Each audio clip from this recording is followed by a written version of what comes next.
Dans le dernier Scientific Day en date, je vous ai parlé de pacing. Moi, c'est une thématique que je trouve passionnante, le pacing. C'est peut-être parce qu'elle est vraiment à la frontière entre psychologie et physiologie, et que, durant ma période de chercheur à l'université, j'étais toujours attiré par ces interactions entre la psycho et la physio. Mais je trouve fou cette capacité que l'être humain a à évaluer ses ressources disponibles, l'effort à fournir, et continuellement ajuster ses paramètres pour essayer de réussir une épreuve du mieux possible sans éclater trop tôt. En fait, c'est un vrai travail d'équilibriste que fait notre cerveau en interaction avec nos muscles, etc. Et je trouve le sujet ultra intéressant. Alors, je l'avais déjà abordé l'an dernier, ce sujet, avec Alain Gros-Lambert comme invité, et je ne peux que vous recommander vivement d'aller réécouter cet échange, car Alain est une vraie mine d'or quand il s'agit de pacing. Un an après environ, j'avais envie de revenir sur cette thématique. Déjà, comme je vous l'avais dit dans la partie 1 de ce Scientific Day, il y a eu au moins 3 publications géniales sur le pacing début 2025, donc ça valait le coup de vous les présenter. Et puis récemment, je me suis rendu compte que dans la revue de littérature que j'avais réalisée pour la première partie, j'avais raté un papier majeur. C'est un jeune collègue en thèse à Grenoble qui me l'a fait parvenir, je le remercie encore, mais j'étais passé à côté d'un article super qualitatif sur le pacing.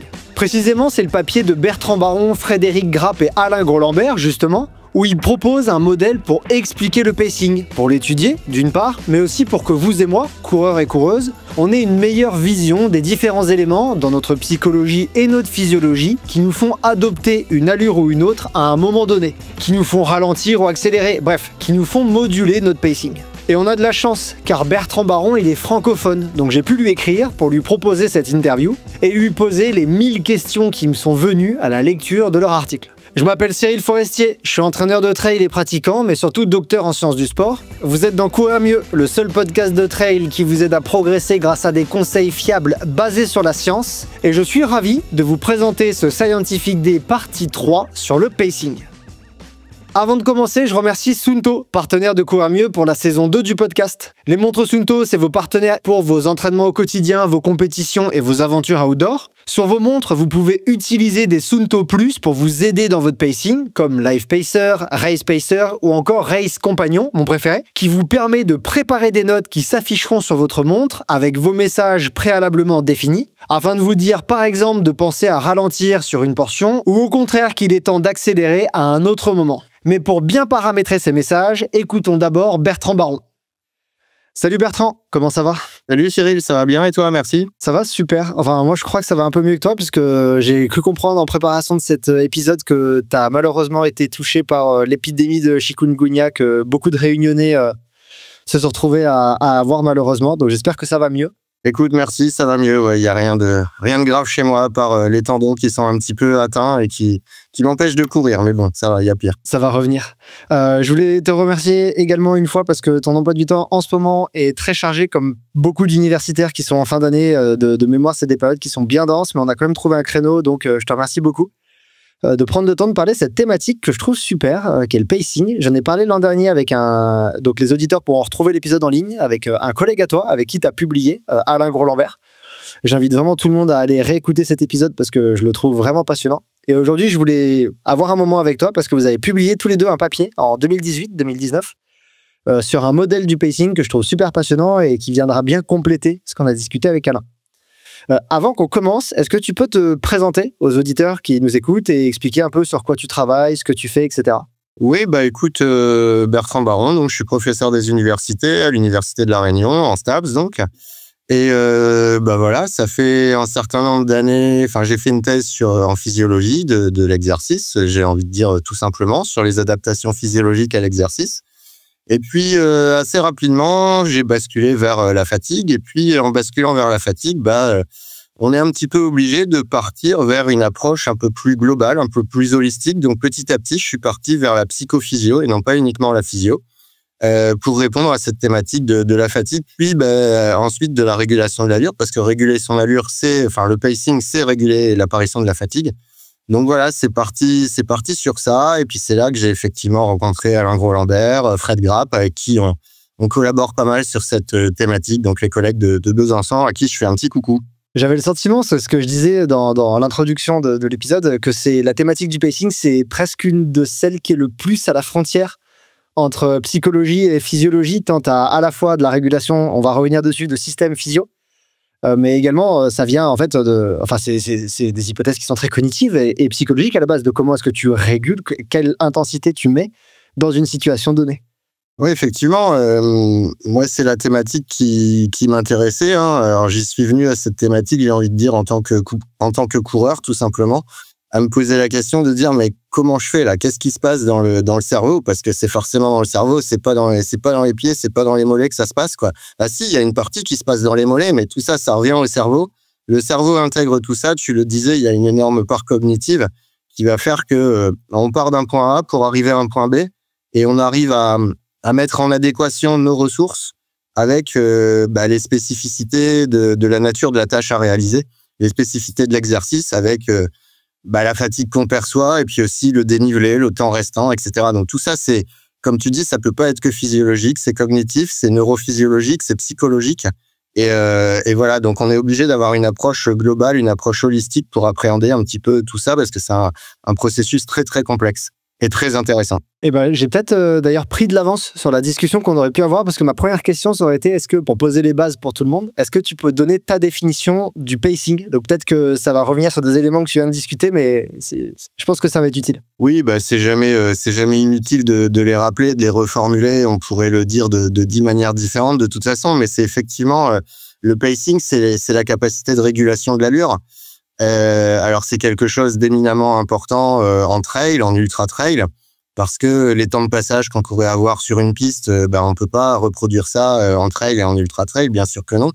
Et donc c'est la capacité qui est, on vient de le dire, multifactorielle, de se réguler dans son effort, dans son engagement, pour partir d'un point A, arriver à un point B.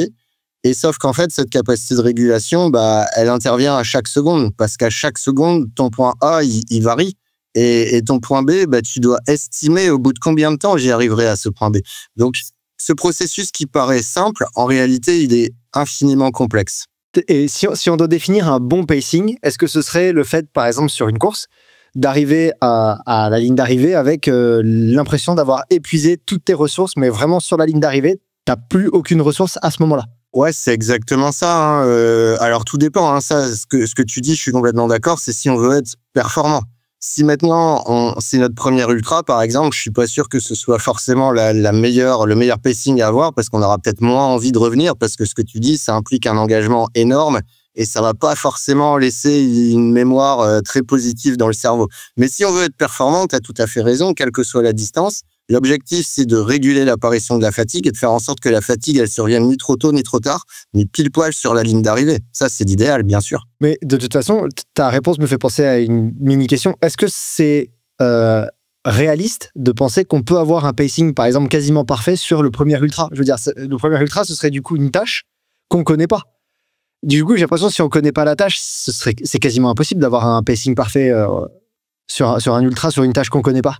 Moi, je suis complètement d'accord, hein, que ce soit sur un ultra ou même sur un premier 10 km ou tout ce qu'on veut. Hein, c'est quelque chose qui s'apprend par l'essai-erreur, forcément, par l'expérience. Alors, on peut aider ce processus d'apprentissage du bon pacing en améliorant la connaissance qu'on a de soi-même, en améliorant le dialogue, j'ai envie de dire, entre la périphérie, entre le corps et puis le cerveau. Mais dans tous les cas, il faut une grosse expérience pour réussir à se pacer, à se réguler correctement, bien sûr. Donc le premier ultra, c'est impossible de le faire avec le bon pacing optimal. Dans les papiers que tu as rédigés et que j'ai lus avec plaisir, il y a un terme qui revient régulièrement et tu parles de, je cite, prévenir le catastrophic failure des systèmes.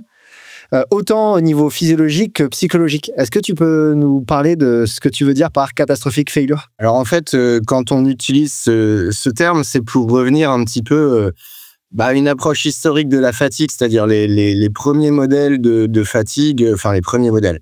Les modèles de l'ère récente, on va dire, du XXe siècle sur la fatigue, c'est Hill, c'est Fletcher, c'est le modèle catastrophe. Hill a eu le prix Nobel pour ça, avec toute sa théorie sur l'anaérobiose. Et on considère que à cette époque, mais c'est encore repris par pas mal de chercheurs maintenant, on considère que la fatigue, c'est tout simplement l'apparition d'une catastrophe physiologique. Les capacités adaptatives du corps sont dépassées. Et donc, la fatigue survient. Il a fallu attendre 2005 avec les premiers papiers, 2004-2005 avec les premiers papiers de Tim Knox, c'est le fameux gouverneur central. Pour arriver, en fait, il remet au goût du jour d'anciens modèles, les modèles de le livre de Fernand Lagrange en 1888, Physiologie des exercices du corps, où Fernand Lagrange, il avait une approche holistique, une approche globale. On peut même revenir, on peut même faire de la philosophie avec les travaux de Spinoza et le Conatus, où il nous dit que tout être est capable d'autoréguler sa survie en quelque sorte. Voilà. Donc 2005, on revient à des théories un peu plus globales, un peu plus holistiques, qui nous montrent que la fatigue, elle a une utilité. Elle a une utilité pour nous prévenir d'un danger. Et que la fatigue va nous éviter d'aller trop loin et d'aller éviter cette catastrophe physiologique. Donc voilà, donc il y a tous les travaux de Tim Knox, mais aussi les travaux de Marc Aura, par exemple, qui vont, alors ils sont pas forcément d'accord l'un avec l'autre, mais pour autant, ils vont dans le même sens par rapport à ça. Ils sont d'accord avec le fait que la fatigue permet de prévenir l'apparition de catastrophes physiologiques. Dans notre papier, nous, on a une approche avec Fred Grapp et Alain Gros-Lambert, on a une approche plus holistique, je l'ai dit tout à l'heure, où on essaye d'appréhender pas seulement les paramètres physiologiques, mais les paramètres aussi psychologiques. Et notre proposition, ce qu'on a théorisé, c'est de dire que pendant un exercice, le sportif, de façon à la fois non consciente et consciente, va faire en sorte de prévenir l'apparition de la catastrophe physiologique, mais aussi une catastrophe émotionnelle. À un moment donné, si tu te poses la question de qu'est-ce que je fais là au milieu de ton ultra et que tu trouves pas la réponse, tout simplement tu vas t'arrêter. Donc il faut faire en sorte de se réguler correctement d'un point de vue physiologique, mais aussi d'un point de vue émotionnel, pour pas avoir à répondre de la sorte à cette question et mettre le clignotant, quoi. Si je vulgarise un petit peu ce que tu viens de dire, parce que c'est vrai que j'ai fait beaucoup d'épisodes sur de la physio et pas beaucoup sur de la psycho, même si du coup moi j'ai une thèse en psycho, donc je pense que je suis à l'aise avec les termes, mais c'est peut-être pour ça que j'ai pas assez souvent vulgarisé de la psycho. Est-ce que la catastrophe psychologique, ce serait, tu vois, au niveau musculaire, on se rend bien compte de ce que c'est que la catastrophe physio. C'est j'arriverai plus à courir, j'arrive plus à maintenir mon allure, je me sens pas bien, j'arrive plus à avancer. Au niveau psycho, ça va être une baisse de motivation, une fatigue prononcée, un dégoût de l'activité dans laquelle on est. C'est ce genre de mécanismes qui se mettent en place? Ouais, tout à fait. Alors, c'est compliqué de te répondre, de garder ma casquette de scientifique pour te répondre. Pourquoi? Parce qu'il y a très peu de papiers. En fait, jusqu'à très peu de temps, alors pour te raconter un petit peu l'histoire, moi je t'ai dit, je suis parti de la physio, je me suis mis à la psychophysio par la force des choses pour répondre aux questions qui m'intéressaient, et notamment la régulation de la vie, le pacing. Et je me suis dit un peu naïvement, tiens, je vais lire 4-5 papiers en une semaine, ça y est, hop, je vais faire un petit peu l'état des lieux des connaissances en psycho, je vais faire un copier-coller, l'adapter à notre modèle, et puis boum, ce sera fait. Et en fait, il s'avère que les psychologues, ils ont fait un travail sur la motivation qui est hyper intéressant, hyper poussé, mais ils se sont pas intéressés à cette thématique de qu'est-ce qui nous pousse à continuer un exercice fatigant. Et ils n'ont pas mis en place les questionnaires pour répondre à cette question, à des questionnaires suffisamment simples, suffisamment rapides pour pouvoir les utiliser pendant l'activité physique. Et ce qui fait que on a très, très, très peu d'études qui permettent de répondre scientifiquement à ta question. Donc, nous, on commence à avoir quelques données, puisqu'on a mis en place une échelle simplifiée pour mesurer la motivation et les différents piliers motivationnels, la motivation intrinsèque, mais aussi les différents piliers de la motivation extrinsèque, puisqu'il y en a plusieurs, notamment la régulation externe, c'est-à-dire la pression des autres, la régulation interne, c'est-à-dire la pression qu'on se met à soi-même, etc., etc. Donc voilà, on a mis en place une échelle simplifiée pour pouvoir mesurer ça pendant l'exercice, et on commence à avoir quelques réponses, mais on n'a pas encore un nombre de data extraordinaire, si tu veux. Tu as commencé à utiliser des termes que je trouve super intéressants, et vous en parlez beaucoup dans votre papier, et je pense qu'il y a des auditeurs qui ont déjà entendu ces modèles-là sans trop savoir à quoi ça fait référence, et du coup maintenant j'aurais voulu voir avec toi si tu pouvais les expliquer.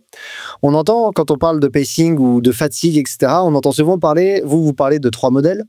Le modèle du gouverneur central de Knox, dont tu viens de parler, le modèle psychomotivationnel de Marc Aura et le modèle de conservation d'énergie de Gendola, je sais pas comment on dit. Est-ce que tu peux nous expliquer un petit peu ce que c'est ces trois approches-là? Qu'est-ce que c'est que le gouverneur central? Qu'est-ce que c'est que le psychomotivationnel? Qu'est-ce que c'est que la conservation d'énergie?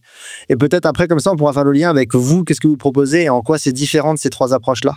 Bah le tout premier modèle, récent, encore une fois, avant, il y avait Fernand Lagrange, etc. J'en ai parlé tout à l'heure.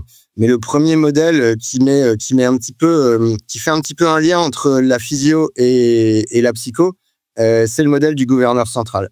Alors, le modèle du gouverneur central, il nous dit que, bien sûr, tout part de la périphérie, il vient pas remettre ça en question. T'es en train de courir, il se passe des choses dans tes muscles, il se passe des choses au niveau de ta ventilation, au niveau cardiaque, voilà, tout ça, c'est la périphérie. Et le modèle du gouverneur central, il invente rien, il reprend des données de neurophysiologie, il dit toutes ces données-là, elles sont intégrées vers le cerveau. On parle d'afférence parce que ça arrive vers le cerveau.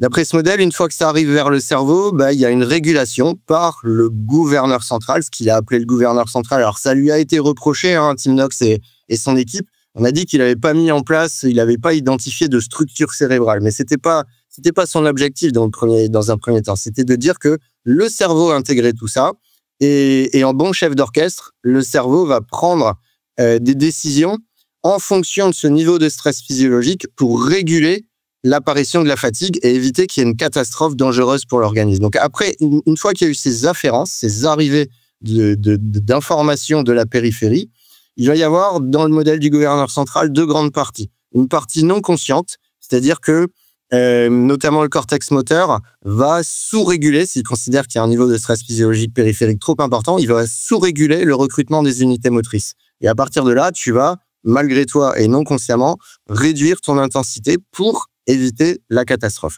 Et un deuxième mécanisme, cette fois-ci conscient, par le biais de la perception de l'effort.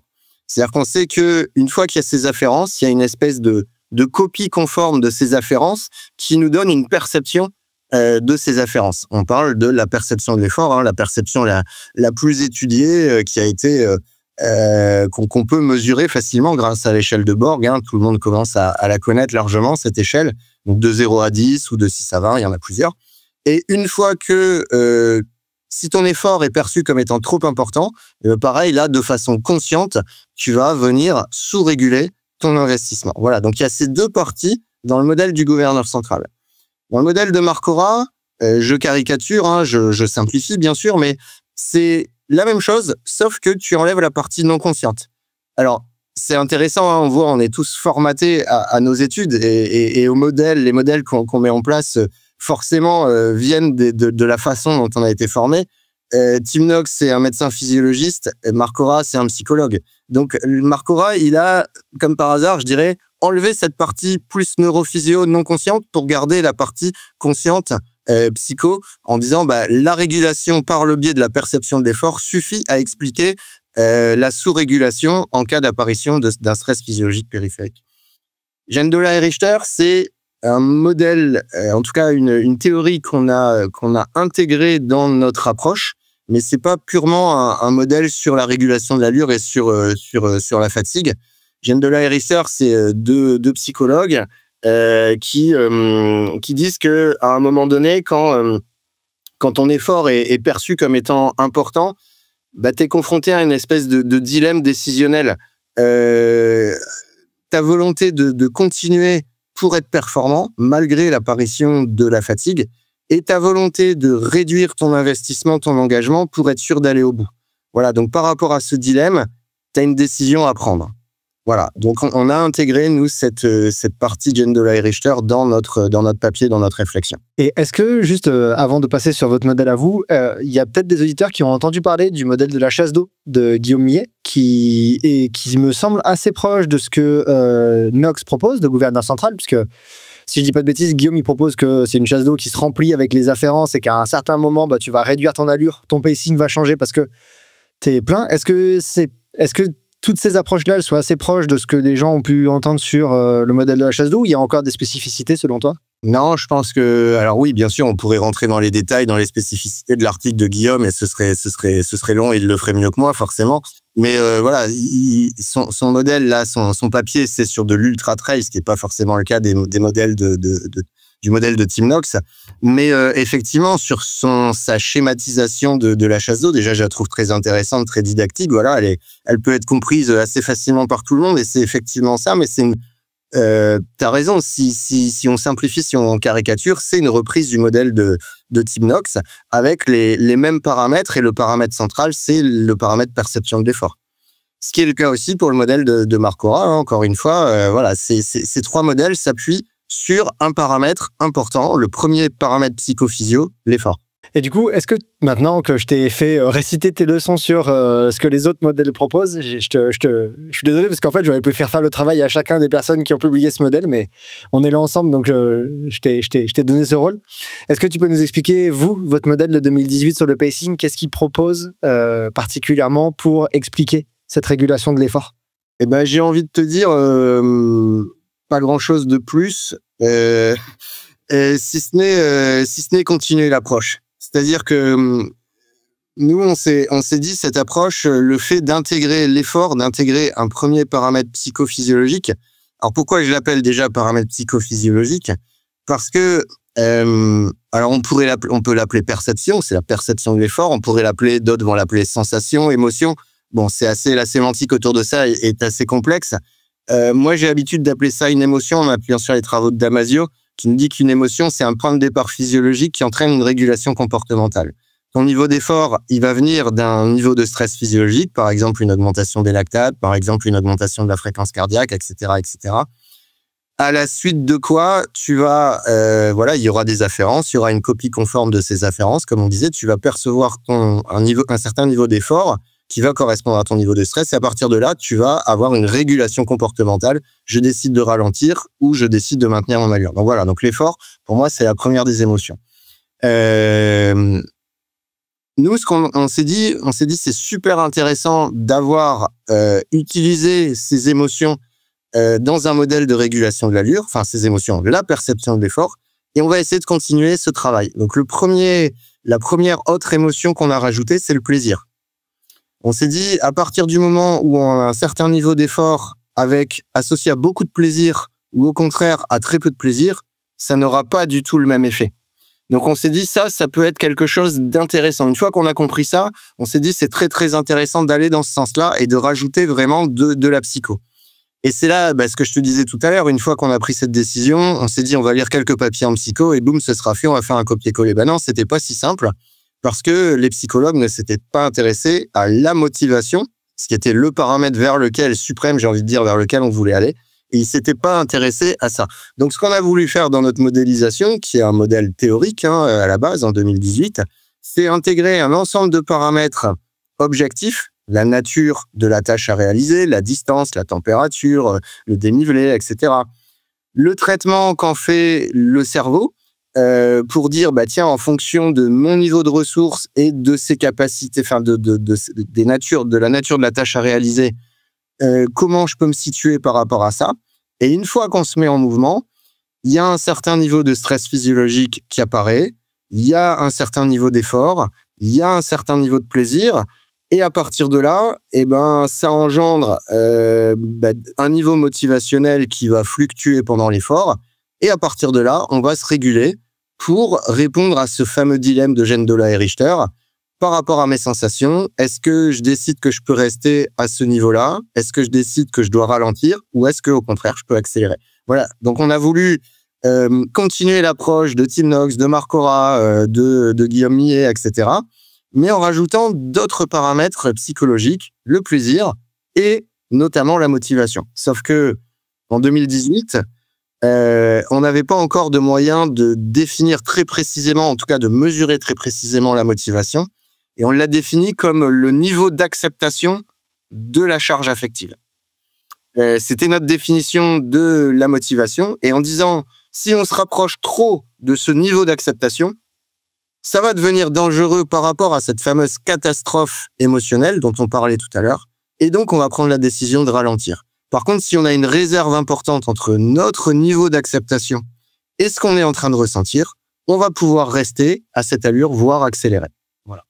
Bertrand vient donc de nous parler du rôle du plaisir et du déplaisir à l'effort, et comme ces derniers passent aussi par l'équipement qu'on utilise, je voudrais vous parler de Wise, partenaire de cette saison 2 du podcast Courir Mieux. Si ça vous est déjà arrivé, vous savez comme moi à quel point c'est désagréable un vêtement ou un sac qui frotte, qui appuie à un endroit avec par exemple une couture trop prononcée ou mal placée. Ça peut même devenir obsessionnel, et j'ai pas de données, mais je suis sûr que ça peut jouer sur le plaisir à l'effort. Wise, c'est une marque annécienne qui propose du matériel de trail performant, durable et confortable pour qu'on oublie ce dernier pendant qu'on court. Un de leurs produits que je trouve le plus agréable à utiliser, c'est leur short Ultra, qu'on oublie complètement même sur les efforts les plus longs, avec ses 77 grammes et sa matière ultra respirante. Pour découvrir ce short, je vous invite à utiliser le lien en description de l'épisode. Et maintenant, revenons à mon échange avec Bertrand, car j'aimerais mieux comprendre 2 termes qu'il a utilisés dans son papier de 2018.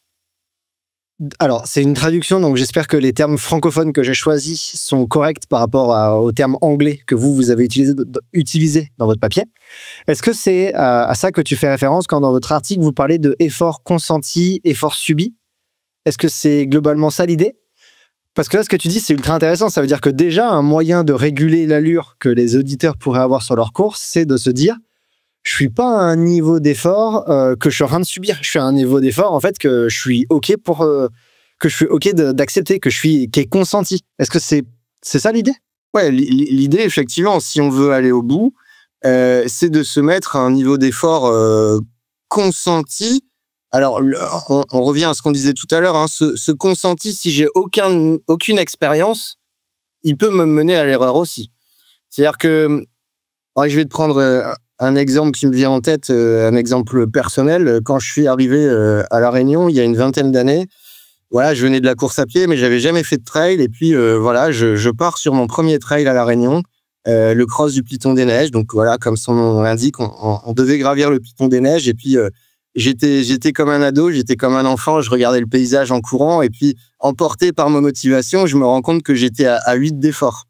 À 8 d'effort, sauf qu'il me restait 2 heures de course.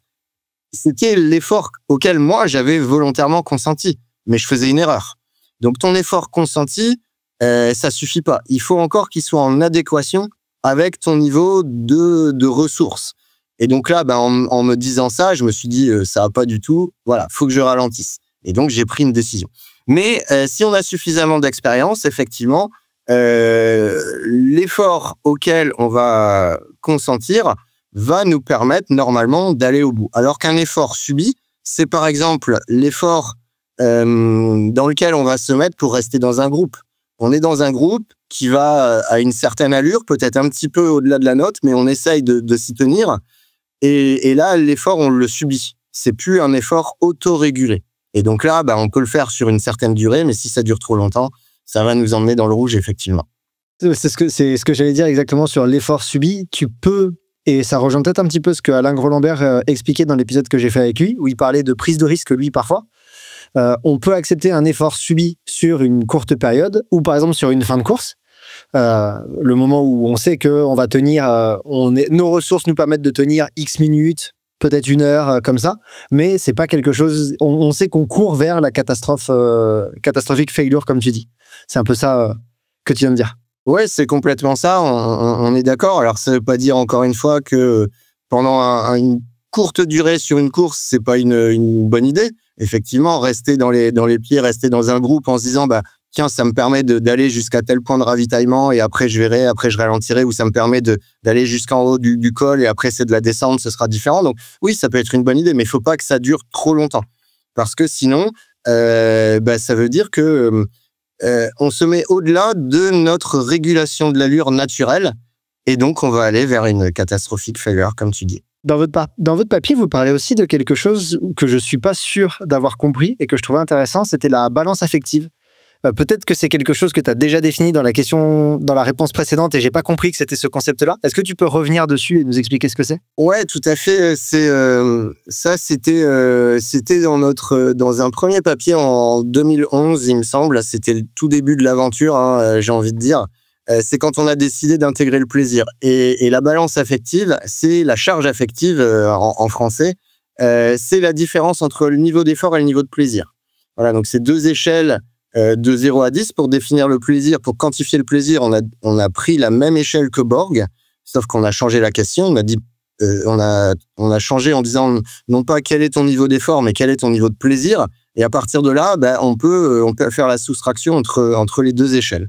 Quand t'es dans le négatif, c'est que tout va bien, t'as beaucoup plus de plaisir que d'effort. Quand tu passes dans le positif, c'est que t'as beaucoup plus d'effort que de plaisir. Et là, ça va devenir un petit peu plus compliqué, même si ça peut être complètement gérable, hein.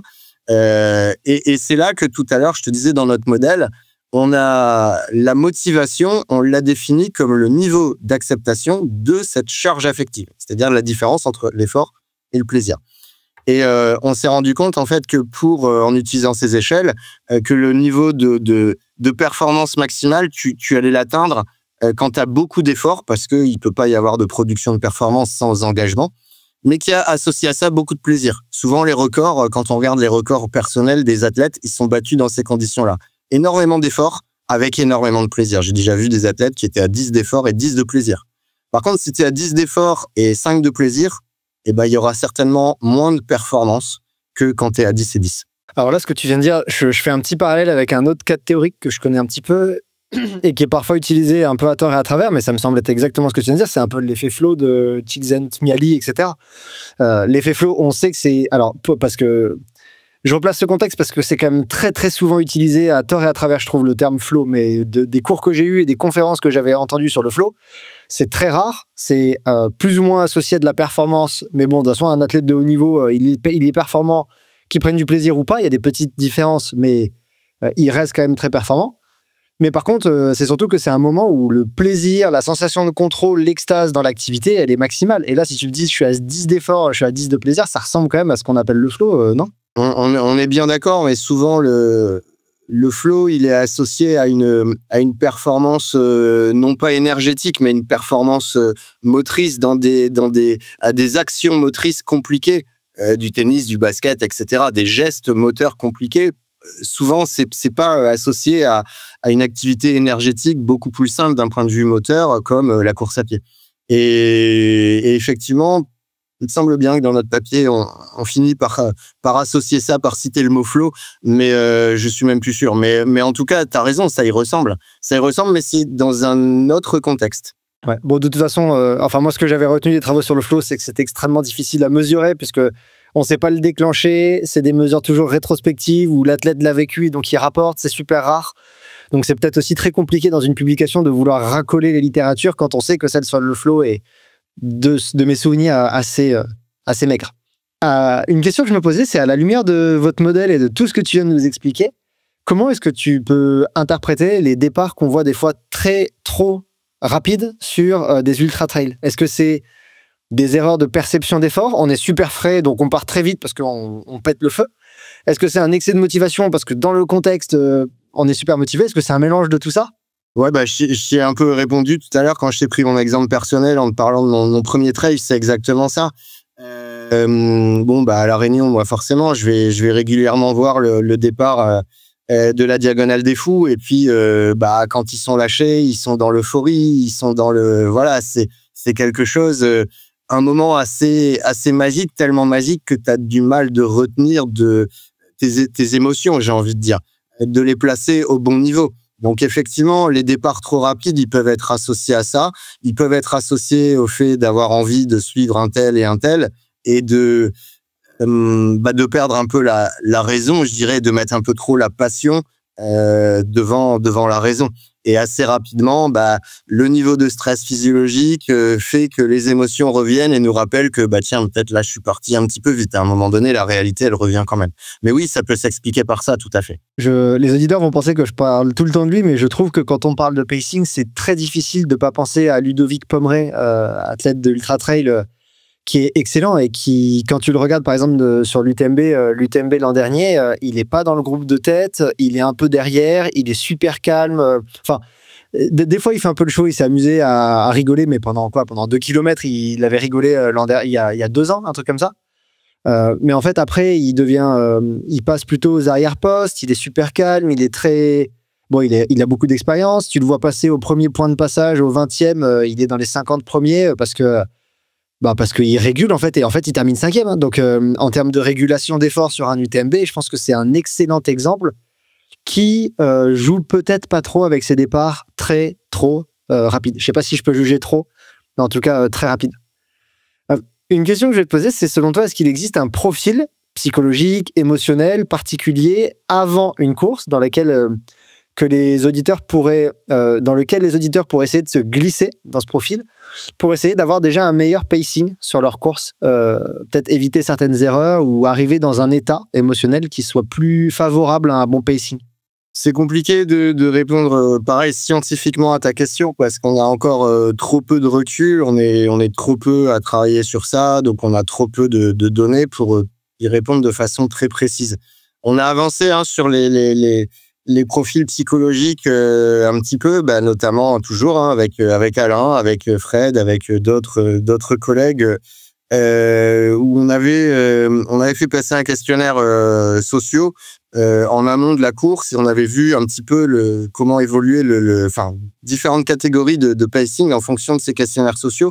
Donc on avait les compétiteurs, les hédonistes, les résilients, et il y avait des petites différences de plaisir, d'effort, de régulation de l'allure, mais sur un trail assez court. Et on n'a pas beaucoup plus de données que ça. Ce que je peux te dire, c'est que on revient à ce qu'on a déjà dit. Il faut avoir suffisamment de raisons pour être capable de mettre en adéquation son propre niveau de ressources par rapport à la nature de la tâche à réaliser. Être crédible par rapport à ça et avoir suffisamment d'expérience pour que cette adéquation elle soit la plus fine possible. Donc voilà, je pense que c'est quelqu'un qui va se pacer correctement, c'est quelqu'un qui est raisonnable.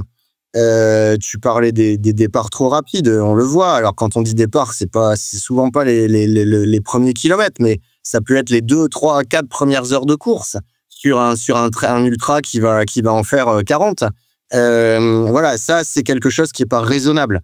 Donc voilà, je dirais un profil raisonnable.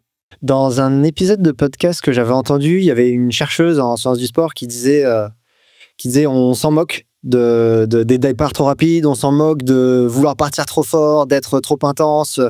Les personnes vont se réguler par la suite. Le trail, c'est que des changements d'allure. Est-ce que tu penses que c'est un conseil qui est pertinent pour les auditeurs ou là, j'ai l'impression quand même qu'à la lumière de ce que tu racontes, tu es plutôt en train de dire l'inverse, que non, c'est pas une très bonne idée de partir avec ces grosses variations d'allure?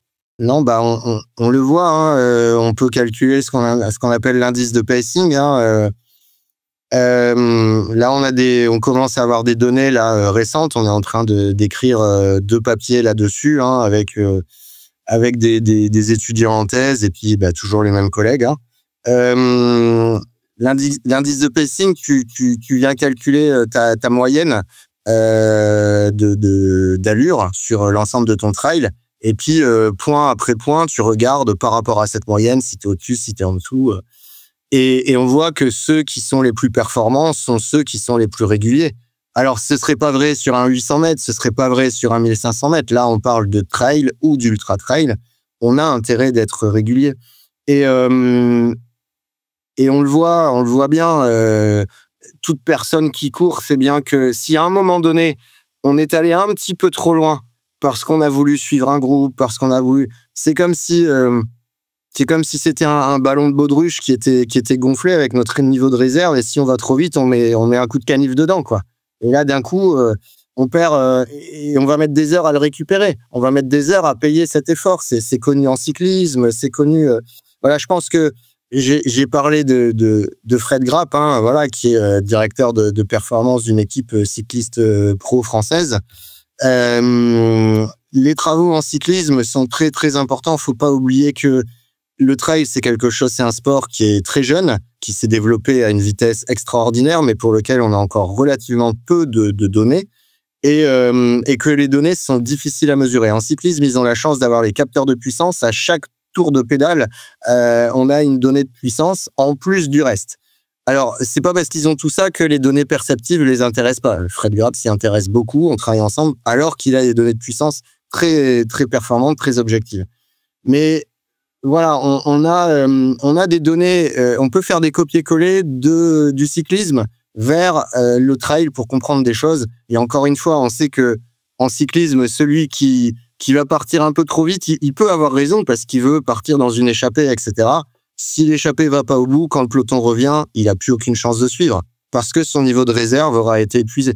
Voilà, donc ça répond à ta question. Clairement, on peut pas faire ça. Ouais, je suis assez d'accord avec toi et je trouve que des fois, c'est trop sous-estimé ces parallèles qu'on peut faire entre, par exemple, cyclisme, triathlon, sur lesquels on a des années de recul de recherche, et trail.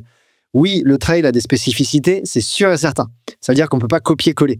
Mais quand même, c'est un sport d'endurance, de longue distance. On n'a pas inventé l'endurance en trail, on n'a pas inventé l'ultra-endurance. Donc je trouve que des fois, il y a des parallèles qui sont plus simples à faire que d'autres. Je suis d'accord. Et quand tu dis on peut pas copier-coller, je suis même pas forcément d'accord avec toi. On peut pas tout copier-coller, mais on peut peut-être copier-coller 80%.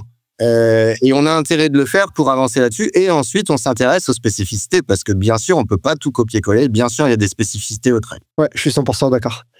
Est-ce qu'une conclusion de votre modèle, c'est qu'en fait, il faut réguler son effort, non pas en fonction de l'allure, pas en fonction du cardio-fréquence-mètre, mais par exemple en fonction de cette balance plaisir, effort, plaisir, déplaisir. Est-ce que c'est un peu ça votre conclusion ou votre recommandation avec votre modèle? Oui, si j'ai pas le choix de ma réponse, si je dois répondre très rapidement et choisir un seul paramètre, je te dirais oui. Maintenant, quand tu vas chez un médecin pour poser un diagnostic, il va utiliser un faisceau d'arguments. Il va utiliser le plus d'arguments possible. Il va pas dire tiens, je peux avoir cet argument, mais je m'en sers pas. Non, il va te poser un tas de questions. Il va t'ausculter, il va t'observer. Si ça suffit pas, il ira te faire des prises de sang pour avoir encore plus d'arguments. Donc, je dis pas qu'il faut pas se passer de la vitesse. Si on a la vitesse à disposition, autant l'utiliser. Si on a la fréquence cardiaque à disposition, bien sûr, autant l'utiliser. Si on avait d'autres paramètres physiologiques, autant les utiliser. Mais effectivement, on peut et on doit rajouter, parce que pour moi, ils sont prioritaires, et n'oublions pas qu'ils sont en lien aussi avec le stress physiologique, les paramètres perceptifs, motivationnels, etc. Je fais un mini parallèle, mais qui est pas si loin. Peut-être que sur le coup, tu vas dire de quoi il parle, mais en fait, je crois que c'est connecté.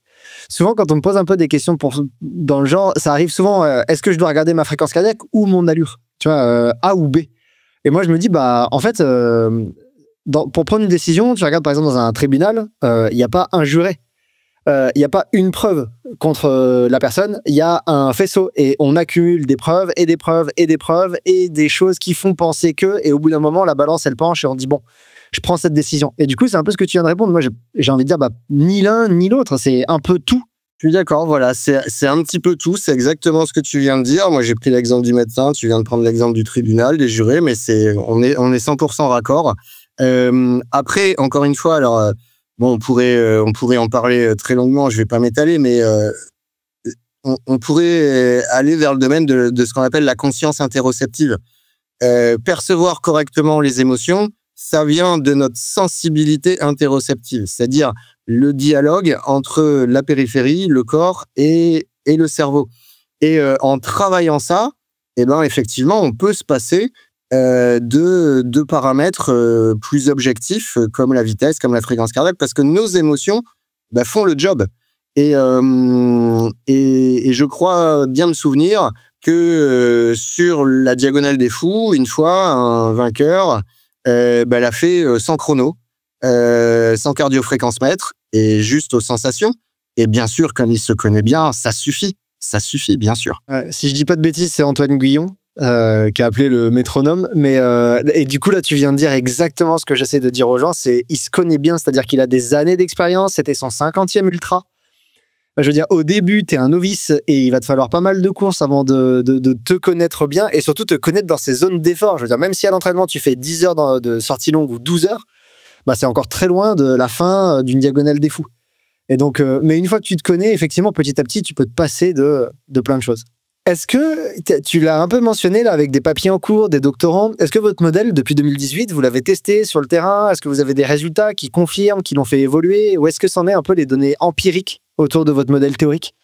On a eu, si tu veux, notre modèle empirique, on a beaucoup avancé depuis 2018 sur la mesure de la motivation. J'en ai parlé un petit peu tout à l'heure. On a mis en place une échelle MMSE qui permet de mesurer rapidement, facilement le niveau de motivation.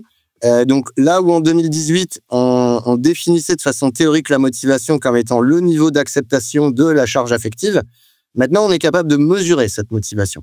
On pose tout simplement la question, Qu'est-ce qui te motive à continuer ton effort? Et là, on a 5 réponses. Parce que c'est plaisant, agréable, c'est la régulation, c'est la motivation intrinsèque. Parce que je me sens obligé de le faire, c'est la régulation externe. Parce que je me sentirais mal au fond de moi-même si j'allais pas au bout, c'est ce qu'on appelle la régulation introjectée. Parce que je pense que c'est utile pour moi, c'est la régulation identifiée. Et puis parce que ça correspond à mes valeurs, c'est la régulation intégrée. Donc une fois qu'on a mis en place et validé cette échelle, ça s'est fait en 2022, maintenant on a pu l'utiliser sur le terrain. Donc on a commencé à l'utiliser sur le terrain à la fois dans le domaine de la recherche, mais aussi dans un suivi d'équipe avec un étudiant qu'on co-encadre avec Alain Gros-Lambert, qui s'appelle Thibaut Pirlot. Donc en cyclisme, on commence à avoir des résultats qui nous montrent que cette échelle, elle est intéressante et que l'athlète vient réguler son effort par rapport à ce niveau motivationnel dans lequel il se situe. Et en trail, il y a j'encadre Angélique Lesport, qui est une ultra-traileuse, qui fait sa thèse sur notamment la régulation émotionnelle, la régulation motivationnelle pendant le trail. Et on a eu l'occasion là récemment de tester cette échelle et ce modèle sur une épreuve de type dernier homme debout, donc la boucle infernale à La Réunion. Et où on a vu que on n'avait aucun paramètre physiologique mesuré. Pourquoi? Parce qu'on voulait pas perturber les temps de récupération qui étaient assez courts sur ce type de format et qui sont imposés. En même temps, on a fait exprès ce type d'épreuve parce qu'il y a pas le pacing, il est réduit vu que tu es contraint par le format. Et là, on a pu observer que tous les paramètres qui augmentent, comme le niveau d'effort, la fatigue, tous ces paramètres qui augmentent atteignent leur niveau maximal au moment de l'arrêt, et que tous les paramètres qui diminuent, comme le plaisir, la motivation intrinsèque, etc., atteignent leur valeur minimale au moment de l'arrêt. Et donc ces facteurs-là, quand on les observe pendant une course, ils sont ultra prédictifs du moment où l'athlète va devoir s'arrêter. Voilà, donc on a pu, grâce à ces outils, venir un petit peu rentrer dans notre modèle théorique, le confirmer, et puis maintenant aller vers des applications.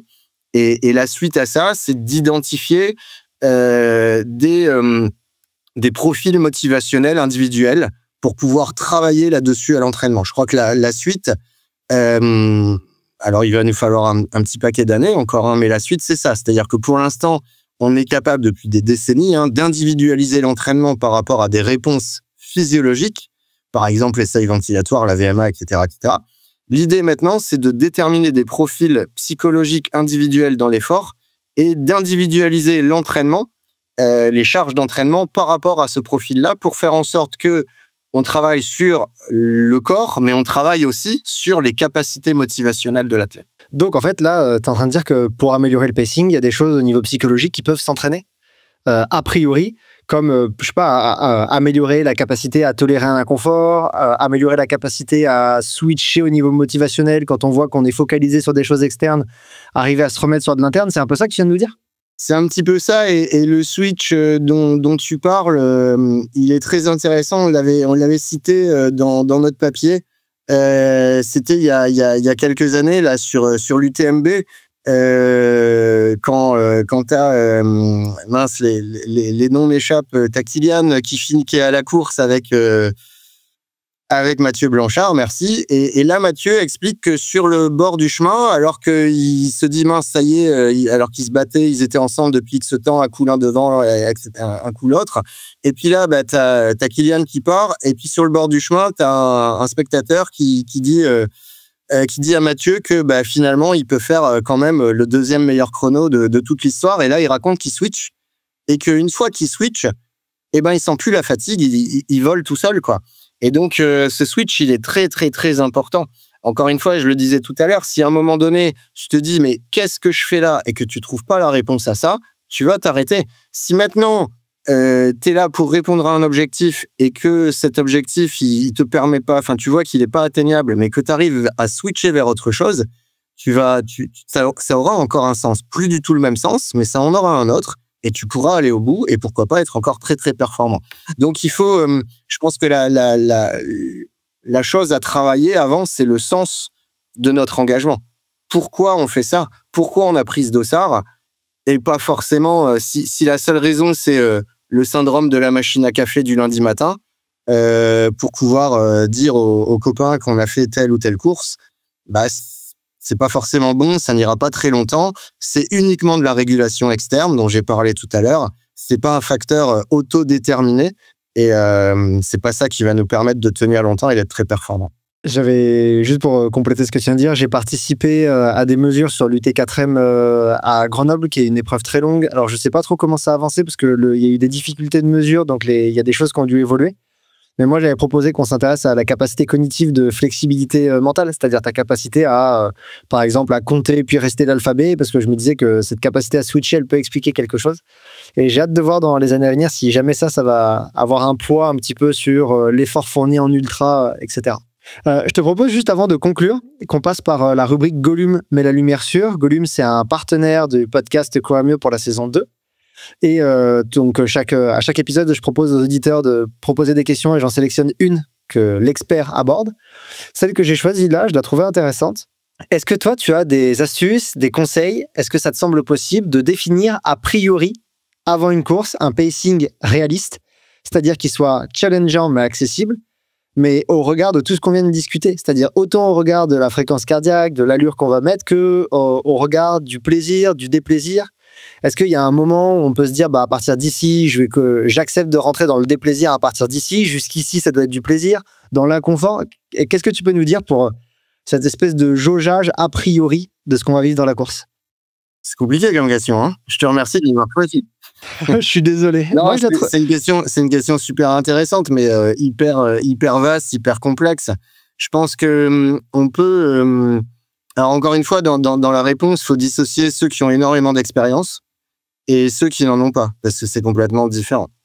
Ceux qui ont énormément d'expérience, ils peuvent planifier un tas de choses, vraiment un tas de choses. Et la difficulté, moi, c'est vraiment la différence que je fais.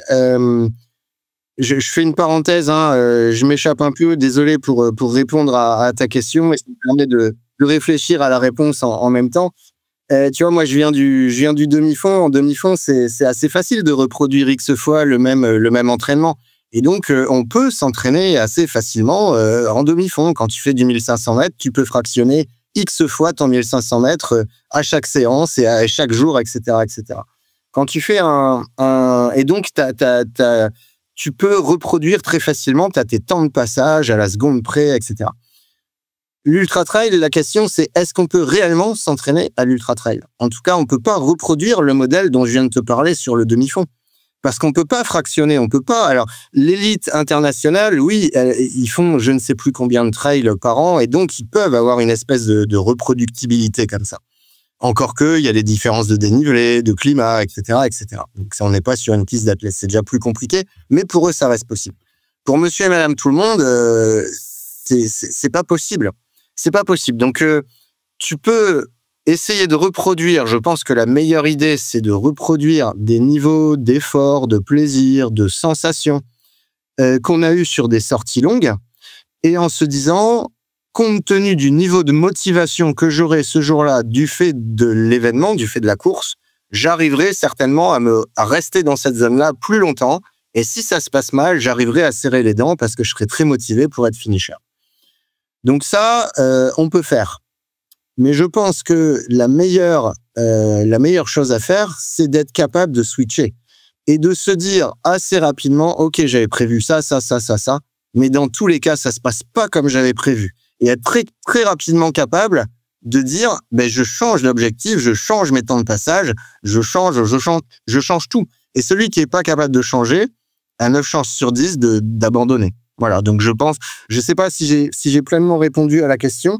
Si, complètement. Et moi, j'avais presque envie de te suggérer un petit bout de réponse en plus, qui peut-être revient d'une expérience personnelle, parce que j'ai fait une course il y a pas longtemps, là où je trouve que mon pacing a été vraiment très bon. Enfin, je suis très content de moi ce que j'ai fait. Ça revient, je me suis pas dit avec exactement ces mots-là, mais avec l'enregistrement de l'épisode, je me rends compte que c'était pas très loin. C'est à partir de quand est-ce que je me sens capable de tolérer de l'inconfort jusqu'à l'arrivée? À partir de quand je regarde le profil de la course, je suis capable de me dire, bah, ça va faire mal, mais je peux tenir ça va faire mal jusqu'à l'arrivée. Et peut-être que ça aussi, c'est pour ceux qui vont faire de l'ultra. Alors, je pourrais voir si je le confirme sur une prochaine course. mais me dire, à partir d'ici, ça doit pas trop faire mal, et à partir d'ici, je peux tolérer que ça pique. Peut-être que c'est une piste de réponse également. Oui, c'est exactement ça, et sauf que pareil, pour répondre à cette question, il te faut un minimum d'expérience. Sinon, moi, je vais te dire, un niveau d'effort, d'inconfort de 9 sur 10, allez, je peux le tenir pendant 10 heures, tu vois. Assis sur ma chaise, c'est facile de dire ça, mais c'est pas crédible. Et en fait, ce que tu dis là, ça se rapproche d'une échelle dont on a parlé, on s'en est servi dans notre modèle, c'est l'échelle des temps limites de Muriel Garcin, où on te dit combien de temps tu penses pouvoir tenir cet effort. Et en fait, ce que tu es en train de raconter, c'est exactement ça. Et dans notre modèle, on le théorise, ça, en permanence, ton cerveau, il doit faire ce traitement cognitif de dire, j'en suis à ça, il me reste telle durée d'effort, qu'est-ce que je suis capable d'endurer comme inconfort? Donc, c'est exactement ce que tu viens de répondre, c'est exactement ce qu'on a théorisé dans notre article. Donc ça va, j'ai compris ce que tu m'as raconté jusqu'ici, et j'ai compris votre article, je suis content. Bertrand, je te remercie énormément pour toutes tes réponses. Je vais encore te garder une petite dizaine de minutes pour les abonnés Patreon, mais pour l'enregistrement tout public, je te propose qu'on arrête ici. Est-ce qu'il y a un endroit où on peut suivre tes publications scientifiques, ton activité scientifique et tout ce que tu peux partager autour du pacing? Tout simplement sur les réseaux de publication des données scientifiques habituelles, sur Google Scholar par exemple, sur PubMed, on peut suivre les travaux là-dessus. LinkedIn peut-être? Pardon? Oui, je mets quelque chose sur LinkedIn, effectivement, je mets pas tout, mais je mets quelques données, effectivement. Donc voilà, et puis suivre l'activité aussi des collègues, vu qu'on travaille ensemble, les collègues qu'on a cités. Et puis voilà, il y aura un petit aperçu de tout ça. Moi, je tiens vraiment à te remercier pour cette invitation et puis pour cette thématique, parce que je pense qu'elle est éminemment importante, et il faut qu'on soit plus nombreux à parler de ça et à essayer de sortir du tout physiologique, parce que le meilleur microprocesseur qui existe jusqu'à preuve du contraire, c'est notre cerveau. Et qu'il faut en parler, qu'il faut apprendre à s'en servir pour les sportifs, pour les entraîneurs, dans les modèles scientifiques, etc. Donc, merci à toi pour l'invitation et merci pour cette thématique. Avec grand plaisir. Ça me fait sourire parce que ta conclusion rejoint celle de Alain, quasiment de l'épisode. Donc, ça va, vous vous connaissez, vous bossez ensemble. Parce que il disait que je trouve que les sensations sont parfois dénigrées. Et je disais, mais Alain disait, est-ce qu'aujourd'hui, il y a un seul outil de mesure qui est capable d'intégrer autant d'informations simultanément que les sensations, que l'effort, etc. Et il disait, moi, j'en connais pas. Donc, ça rejoint ce que tu viens de dire. Encore une fois, la conclusion de l'article là qu'on est en train de rédiger avec Angélique Lesport là sur le dernier homme debout, c'est que nos petites échelles, elles sont ultra prédictives de l'arrêt de l'exercice. Alors qu'on aurait pu utiliser n'importe quel paramètre physiologique à des dizaines de milliers d'euros, on n'aurait jamais eu ces résultats aussi prédictifs, c'est pas possible. Donc voilà, ça veut pas dire qu'il faut pas utiliser les paramètres physiologiques, bien sûr que non, je suis physiologiste à la base, je vais pas renier ça. Mais n'oublions pas de nous servir de la plus belle chose dont la nature nous est dotée, c'est notre cerveau. Ouais, super. Merci beaucoup Bertrand. Merci à toi Cyril. Voilà, c'est tout pour ce 3e épisode sur le pacing. Je remercie tout d'abord For Endurance, partenaire de cette saison 2 du podcast Courir Mieux. For Endurance, c'est un ensemble de produits énergétiques pour les sports d'endurance, et la plupart sont composés en respectant la littérature scientifique. C'est pour ça que je les ai choisis pour m'accompagner dans mes entraînements au quotidien et dans mes compétitions. Avec Bertrand, on a parlé du plaisir à l'effort. Alors cette semaine, je vous propose de découvrir un aliment plutôt plaisir que For Endurance propose, les barres énergétiques. Vous avez par exemple la Training Bar Endurance au chocolat blanc, la For Energy Bar abricot pêche ou encore la Salty Bar chocolat caramel que j'utilise régulièrement à l'entraînement. Pour découvrir ces produits, vous pouvez utiliser le lien présent en description de l'épisode. Je remercie aussi les 3 autres partenaires de cette saison 2, Gollum, Suunto et Wise. En description, vous trouverez des codes promo pour la plupart d'entre eux. Si cet épisode vous a plu, vous pouvez rejoindre le Patreon de Courir Mieux pour par exemple avoir accès à mon échange exclusif avec Bertrand, où on parle entre autres de cette échelle des temps limites pour gérer le pacing, de negative split ou encore de l'euphorie des départs. Tous les contenus exclusifs sont disponibles avec un abonnement à 7 € par mois et 6 € par mois avec un abonnement annuel. Si ça vous intéresse, le lien est en description. La semaine prochaine, on se retrouve pour un épisode que je suis extrêmement fier de vous présenter. Dans un seul et même échange, j'ai réuni Julien Louis, Christophe Mallardet, Guillaume Millet, Ludovic Pommeret et Adrien Séguré pour vous parler de comment gagner l'UTMB et de ce que chaque athlète doit comprendre pour réussir ses ultras. Je vous dis donc à la semaine prochaine pour cet épisode exceptionnel, et d'ici là n'oubliez pas que selon Edwards Deming, sans donner à l'appui, nous ne sommes qu'une personne de plus avec une opinion.